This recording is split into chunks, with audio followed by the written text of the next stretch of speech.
terrorism, something that's plagued countries and the world. But more recently, it's plagued the war between Hamas, a terrorist organization, and Israel, a country. In this presentation, I'm going to be informing you on this war and how it affects all of us, as well as how to present this effectively into a group of your peers. My name is Micah Ramsey, and I have 3 friends that are either served or are serving in the IDF, the Israel Defense Force. It's the military that's been protecting Israel since 1946. I've also done research papers, persuasive papers, and a debate in high school, so I'm well versed with this topic. In this presentation, I'm going to be informing you on recent and major events. Then I'm going to be informing you on the international political side of it. Then how to present this effectively. So, major and recent events. As you see behind me, there's a map of everything, so you guys kind of have a picture of what's actually going on.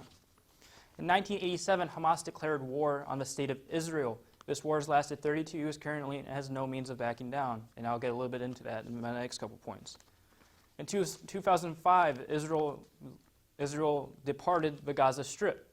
As you guys can see on the map, it's now controlled by the Palestinian Authority in 2005. Then in 2007, Hamas did, a subgroup of the Palestinian Authority. Hamas is a terrorist organization, but in 2006, they became the first terrorist organization ever to hold a elected political position in any government. They hold a political position still in the Palestinian Authority today.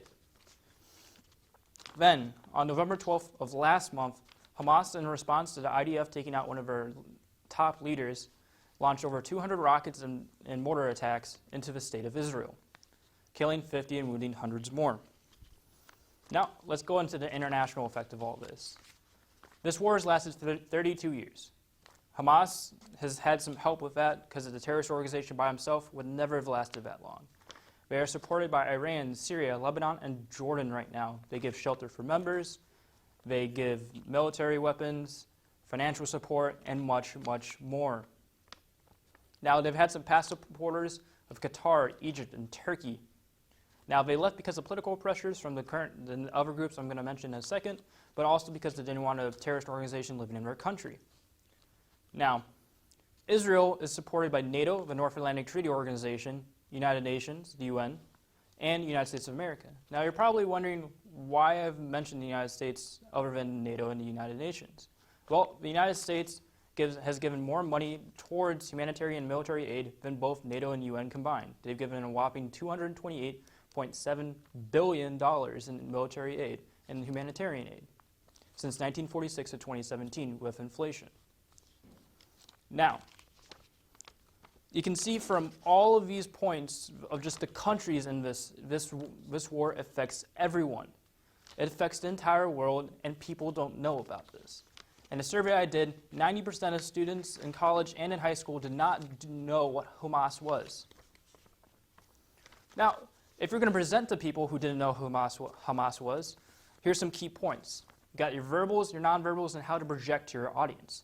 Your verbals are your tone of your voice, how serious you are, how you project your voice, and how do you send your message to your audience or encode your message. Your tone of voice can be really heavy or really light. I recommend somewhat in the middle for this, just because it's a serious topic, but you still don't want to be that monotone, heavy voice during your presentation. Now, you need to project your voice quite loudly and quite extensively so they hear you. But you also don't want to be so loud that you distract from your audience and kind of let them to back down. Now, you also want to send your message and encode it so the audience can receive it. So make it simple, make it fast, and make it good. Your nonverbals is your body movements, how you walk around, or your hands or your eyes. So your hands, you want to stay inside a box like this. And you don't want to go, you want to leave it to be open, but you don't want to go all the way out. Now, your eyes, you want to make eye contact with them almost the entire time. So you can tell the audience that you're making the try to make it to encode the message to them. And you have to know your audience. You need to know if they're educated or not in this subject. Most people aren't.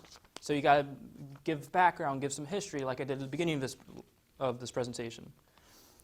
And you need to be careful because this is a strong topic. This is a very highly disputed topic. And you need to know how old they are or when they were born. because this war's lasted for 32 years, that means someone that's older than you will probably know more information than you. It might be a little bit different on the subject than you are because you were born in somewhat maybe a different generation. Overall, I've listed to you guys the entire world's affected. More and more countries are being brought into this war. Now, history repeats itself, and we've seen this before. We've seen this in the Korean War, the Vietnam War, where two superpowers take both sides and clash it out for a while.